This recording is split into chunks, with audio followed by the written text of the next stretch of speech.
我是赵少康，欢迎你来到少康战情室。在我们现场特别来宾，戴伟山发言人、张启凯委员、廖达奇教授、赖世宝委员、李彦秀委员、张委员议员。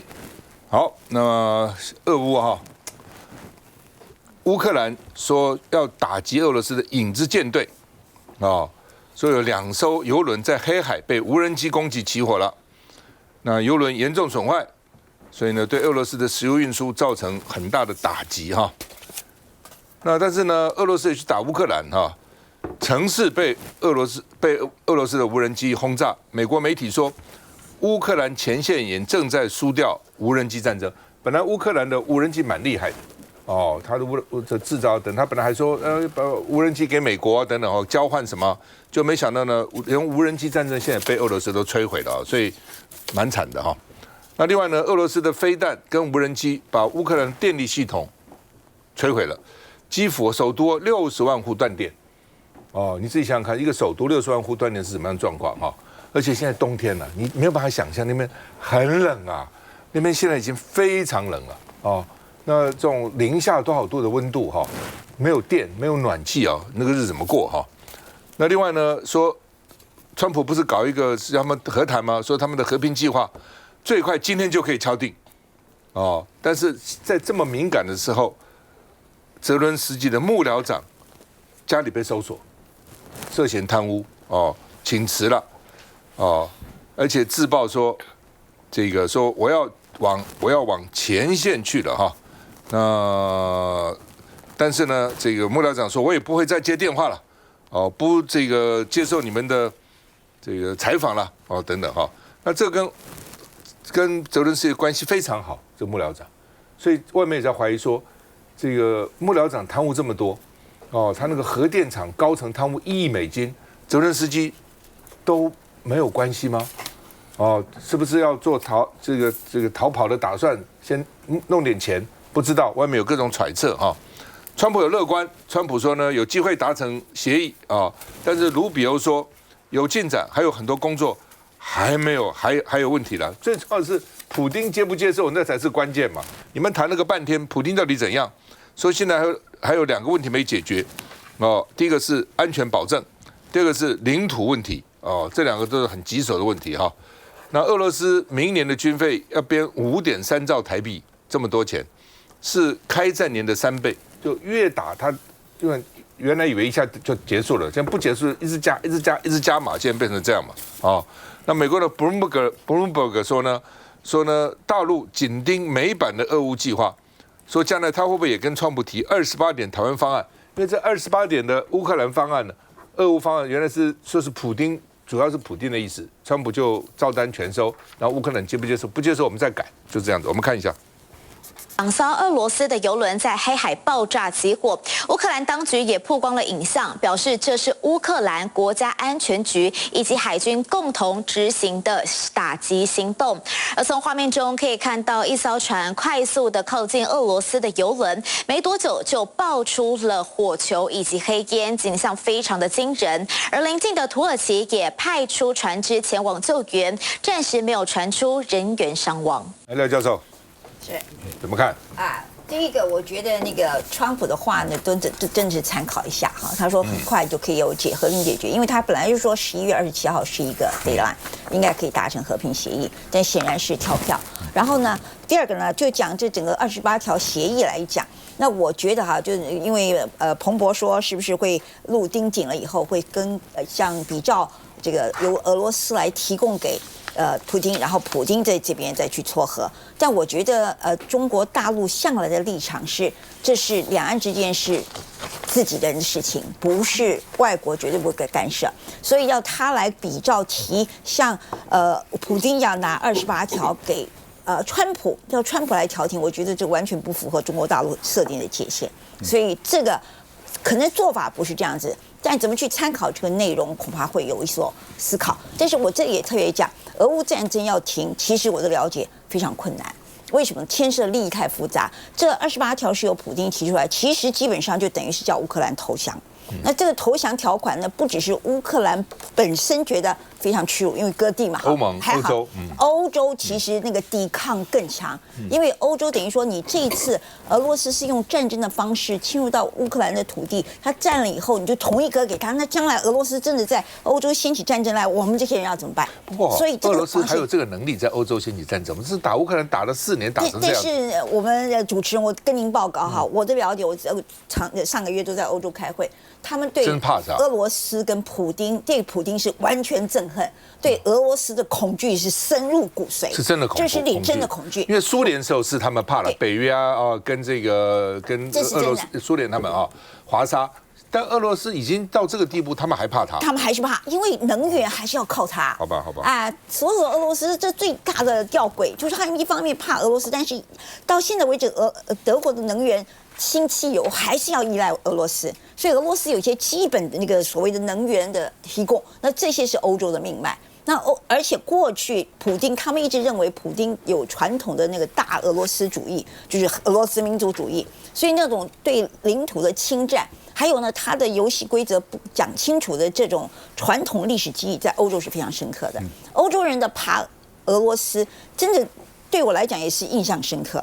那所以他们其实要防的就是俄罗斯的进一步，而不是说今天这28条就让乌克兰已经打了4年，快4年了，10多少人生活多苦，1000万人都流离失所在外面。但是等于是他在替欧洲防守啊。那所以这种东西要停的话，还要看欧洲利益，因为他现在很多美国说撤出来一度不给任何资源的时候，欧洲在持续啊，因为欧洲怕俄罗斯。川普也说了，你们比较近，我比较远呐，我要隔个大西洋啊。对，他向来是这种逻辑的。当然是这样，也没错啊。不过基本上，我真的认为俄罗斯已经不像以前的苏联了。对不对？你说打个乌克兰，他以为3个礼拜就会打下来，打了4年，快4年，对不对？就打成这样子哈，所以我就觉得，其实我不认为有那么可怕。但是欧洲因为大概之前被边境被一朝被蛇咬，10年怕井绳，他们很怕。我还是要再讲一句，因为俄罗斯你不要看他现在打仗打的这个样子，他的那个实力，还有像无人机，他马上就研发，他本身自己生产的能力，他的供给线，他跟我们现在习惯的 supply chain 不一样，他有他自己一套。那我们这边的 supply chain 很容易什么民主国家联盟来一个，然后 chips 在一完蛋。俄罗斯可以有自己生产的动力。它有好几个原因呢。第一个是西欧人因为日子过太好了，也怕死了，谁要打那个仗嘛，对不对？你法国人打仗，西班牙人就要去打仗，不早就脱离了无敌舰队跟拿破仑时代了。这是第一个了。那我觉得另外就是这个他们又怕又不愿意出钱，就叫美国出来。过去依赖美国惯了，所以美国说你自己给我出来，那头要靠自己，不是靠我美国来撑。所以我觉得现在来，齐哥怎么看？乌克兰真的很可怜。刚刚廖教授讲，他们不想投降。可是他们急着要停止这一场战争的。现在泽伦斯基碰到是什么？内外交相迫。刚赵大哥讲，他最重要的左右手，他的幕僚长现在是陷入这个整个贪腐这个阴影里面去。他在他们这个反贪腐的这个调查没有几个小时，他自己就下台了。就下台。他这个幕僚长是什么？他扮演的是跟美国对谈最首席的这个代表，这是影响是非常大的。然后这个火会不会烧到泽伦斯基那边去？大家也在看所以它不是只有外面的事情，它内部这个国内压力也很大，甚至欧洲那边对它也是有意见，因为贪腐这个事情真的是非常非常。那外面的压力在哪里？一方面是这个俄罗斯越打越凶，对不对？它本来无人机是劣势，它现在已经超越你，这是一个更严重是什么？现在看起来川普也急着要踩刹车，希望就马上就停嘛。所以后来泽伦斯基现在派了谁去？他是把他国家安全这个主席派去，把外交部长还有这个作战这个士兵全部都派去了，听得到 Freda 去了，能够去的全部都去了，他就急着要让这个战争赶快停下来。那现在我说他可怜在什么地方？刚赵大哥讲，4300万的这个人口，在台湾大概还不到1倍。这个打仗到目前逃难的死掉了将近1000万人，4000人，这真的是已经是家破人亡的这个状况了。那他一定要赶快急着要踩刹车啊！可是现在他碰到的问题是什么？他现在要投降，提出来的28条和平计划里面有4个非常严重的。第一，东部的这个顿巴斯地区要割出去，那个地方现在还在交战呢。是。可是川普已经压着说，你就要停下，你这地方要割地赔款，你要割给最精华的地方，要割出去了。第二个，他还要限制你的军队。现在本来普丁喊的是什么？你知道限制整个以后有60万的这个军队。他这个这个普丁这边要求60队，这边要求乌克兰说我们天空是80，可基本上裁军已经是必然的啦，整个剩下就是说你以后是用的智慧武功了嘛，还有你本来要求要加入北约，你自己都要承诺说没有，最严重的我就对泽连斯基最严重了，不只是你的左右手陷入这个贪腐这个事情，要求100天内就要改选了。大家记得吗？当泽连斯基进到这个白宫去跟川普讲说，他就说你要下台了啊。他现在是明定一条，就是说你100天内改选，那就表示你已经要下台嘛。所以这个是老讲，这个是非常乌克兰老讲到目前这个处境是非常内外是交相迫的。那我用简单讲讲，台湾会不会变成是乌克兰？台湾比乌克兰更可怜啊！如果真的发生这个战争的话，乌克兰的面积是我们将近20倍，16到20倍，对不对？我们没有那个纵深，我们就是一个小岛哎，我们的人能够跑到哪边去，对不对？然后现在我们又面临一个很大的，这段时间川普已经讲了，他明年4月份要去大陆了。他们到底要谈什么？我一直在强调说，国际是非常残酷的，所以我们这里要自保，不是只有增加经费，我们到底除了备战之外，我们有没有可以避战的路？我们自己有两岸和平，所以我们就好好努力。不，其实乌克兰战争打得不错了，我其实对乌克兰的这种英勇很了不起了，真了不起，就是能够撑4年，你看差太远了嘛，这样还能撑4年？一开始以为就是2个礼拜的事，是不是不容易的啦？但是没办法，这东西实力太悬殊嘛。来，司法兄，这个俄罗斯的军事力量在全世界排第2，原来了，仅次于美国，对不对？各方面来讲的话，现在还是第2，排出来中国大陆第3啊。所以欧盟主要因为美国一个国家的国防预算，把其他2到10加起来都多了啦。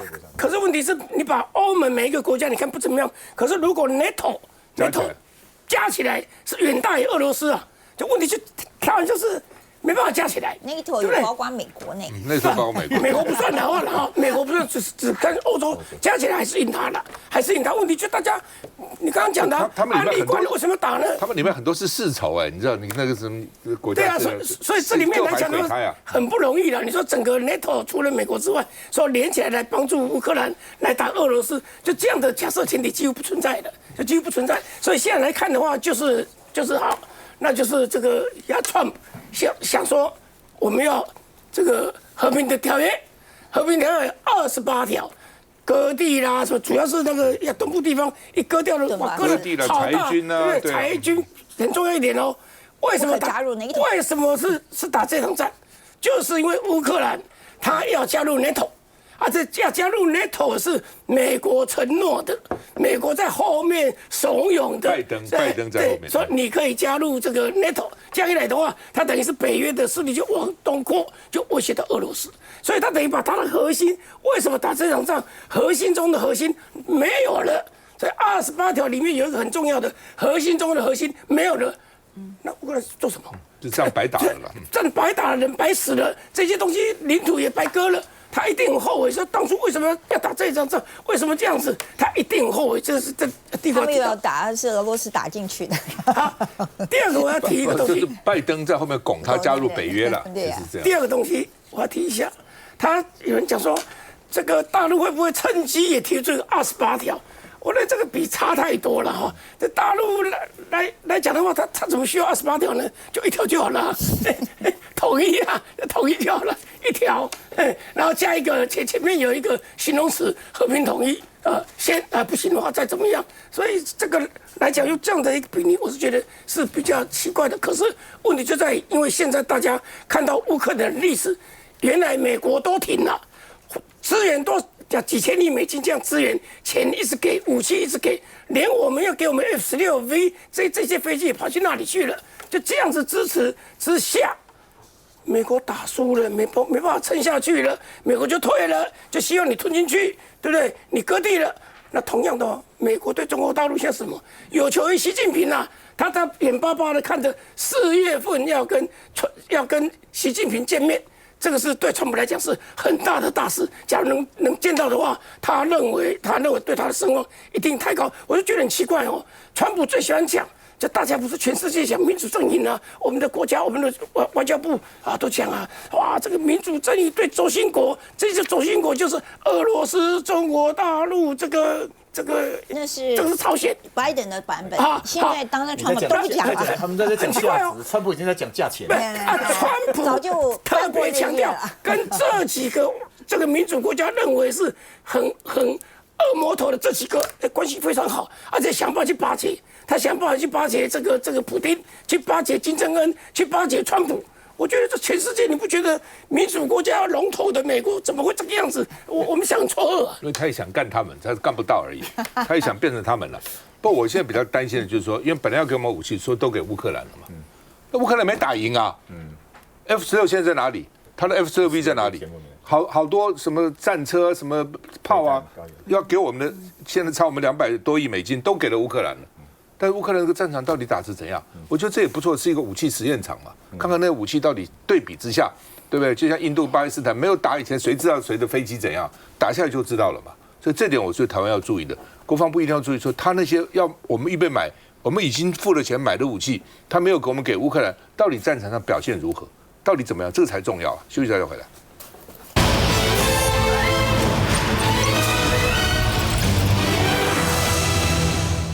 好，川普跑到委内瑞拉去哈，说把他们的领空给他封闭了，所有的飞机、所有的飞行员、所有的人口贩子、所有毒贩都注意，委内瑞拉领空已经封闭，不要经过那里。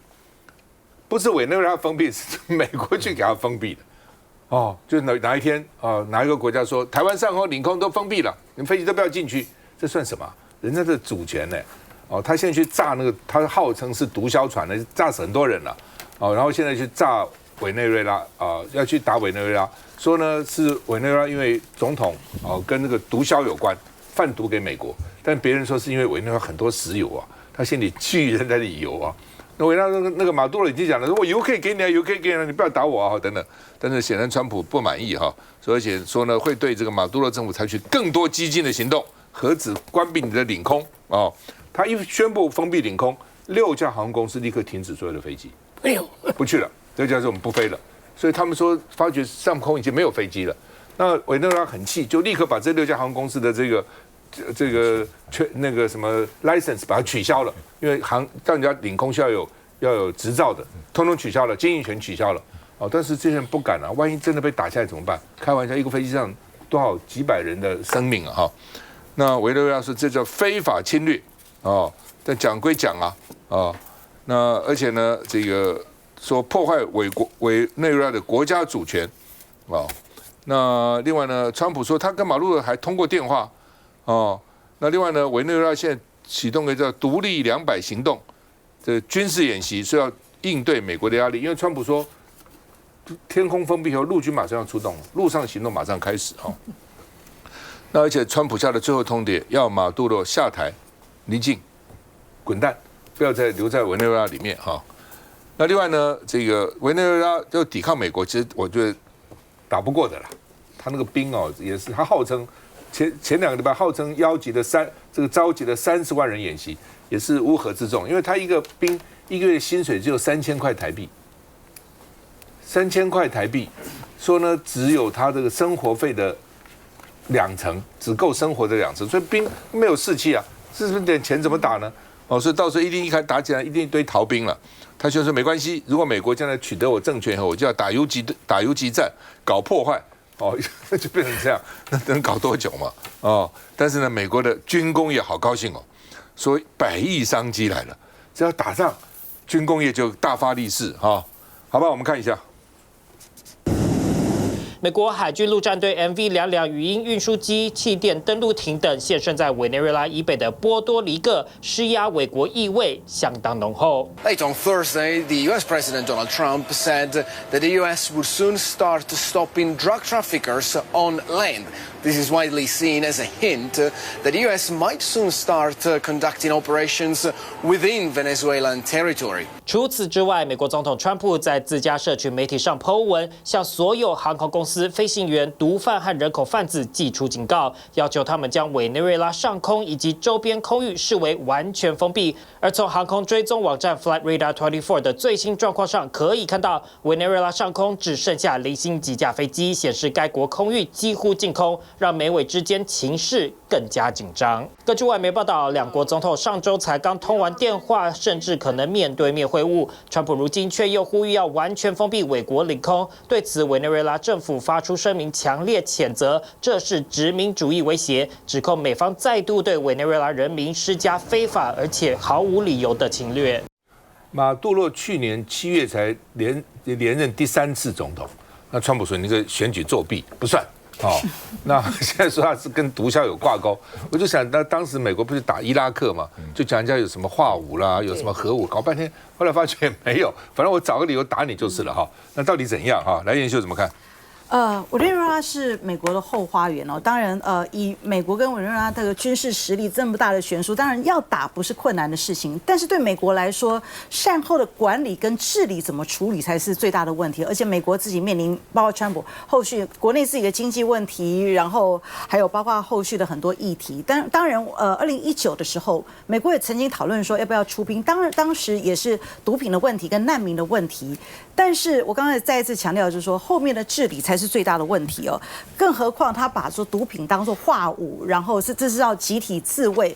对美国来说，这是有足够的正当性来做出兵，这是一个很大的课题。国际社会怎么看对委内瑞拉出兵这件事情？但是我觉得更重要的是，川普是不是真的想打仗？一开始，川普我记得在去年一直在讲说，我们不再打那个无止境的战争哦，我们不随便出兵。对我来说，川普真正要的，我要换一个大交易，我要南美洲的稳定，或者他在国际社会上，他对于其他委内瑞拉其他盟国是不是有什么其他的想法？最重要或许是原油哦。所以看川普每一个动作，我们都要想他背后要的是一个什么样的交易哦，而不是现在我们字面上看的，他其实他是对这个马杜罗政府施压，其实高度施压，其实就是要投降。那后面要的目的或许是原油，但是对我们来说，国际社会包括原油的价格，后续会不会有什么很大的涨幅？我觉得这个是我们要高度密切注意的地方。我倒是觉得不见得是一定是原油了哈，因为那个动作还有牵涉很多。川普现在的民调只有36%，最低了，最低了。那马上就来期中选举了，明年嘛哈，就是美国的期中选举。前这4个选举都输了，前这4个选举全输了，都是民主党的。他的死忠支持者是非常在意毒品这些问题的。那这些毒品是残害，当然美国很严重，很严重，太严重了，街头都是的。那个你看到吸毒的，像那个科罗拉多州，因为他们是允许大麻，那街上走一走都有那个大麻的烟蒂，狗都戴着口罩不能吃，一吃呢狗也醉了，也会疯了，所以是真的是一个很严重的状态。那这个严重状态，他如果不对这个祭出一个重要的手段，他就控诉这个委内瑞拉，你是我这个毒品最大来源毒枭，而且他的国防部长下令，看到毒枭只要那个船是那个就一律杀无赦，跟杜特地是如出一辙的，跟菲律宾一样嘛。对，一样的做法。那这个做法在他的国内的基本教育支持者，对Donald Trump来讲是一个强心针，他需要这样子作为先给国内看，做给国内看，我答应的我会做到。那至于后续的，本来另外一个，我觉得那个整个川普的 concept 上面、概念上面，整个美洲是他的 Making America Great Again 是什么？其实你看整个美洲叠起来，它就是世界最大地图了。加拿大进来，他为什么敢呢？北美、南美都是我。还有格陵兰进来，你去看看。然后南美洲，所以他对巴拿马运河也非常在意，因为这个认为他就是势力范围，所以也一度传说，这甚至是还有有那个克林顿夫妇正式场合说，曾经他们真的有3分天下的一个。像雅尔达密约的概念，只是现在这个当然不能成型。所以3分天下就是美国 cover 这个整个美洲，然后欧洲由俄罗斯管，然后亚洲是中国管，是有这样子的一个概念雏形，有讨论过在他的团队里面。所以那个他的心目中或他的概念里面，就是传统的我们叫新的门罗主义。我美洲关起门来，我管我自己事，这些都是我的势力范围。那所以我该怎么管教是我的事情。现在他也是老大啊。他这样管了，你看国际上能说什么？委内瑞拉一定要起来 defend 吗？因为这是主权问题。但事实上，你看后续好了，绝对不可能变成一场战争。这是我个人。当然，美国毒品问题很严重了，所以毒品问题是在谈芬太尼，都是芬太尼的问题。芬太尼问题。不过上次4次选举，共和党都输了。那明年的小地方选举，明年的这个纽约不算小，明年的这个其中也是了，明年的其中选举，一般来讲对执政都不利，一般都不利啊，因为执政久了大家都烦，所以呢，明年选举如果川普参众院如果丢了，所以只要丢掉医院，他就跛脚了哈，好吧？我们的友邦盛文生说呢，现在他的这个在野党国会赢了，总理会是他们。那圣文森呢，他们的选举的时候政见就是要跟台湾断交，圣文森不过另外一个我们的友邦呢，原来友邦后来不是友邦的这个洪都拉斯，结果呢这个要赞成跟我们复交的赢了因为说他们出产很多白虾，所以大陆都没买，而且大陆当时要给他多少这个经济的援助也没给，所以他们认为说还是跟台湾好，因为台湾会买他白虾，所以这两个友邦，一个圣文森反而主张跟我们断交的这个执政了。一个呢，洪都拉斯主张跟我们复交的执政了，所以到时候会怎样？不知道不知道。而且呢，这个是川普力挺的川普说只有他当选，我才跟他们这个对话，来跟他这个沟通，其他我都不沟通。川普能够介入到人家选举到这个地步，结果还真的有效，还居然现在出口民调是领先的不过话又说回来，选举的政见不表示当选一定会做了。说跟你断交也不真的断，说跟你这样也不真的会。不过如果一断一交刚好一正一负，又归零了。休息一下再回来。洪都拉斯比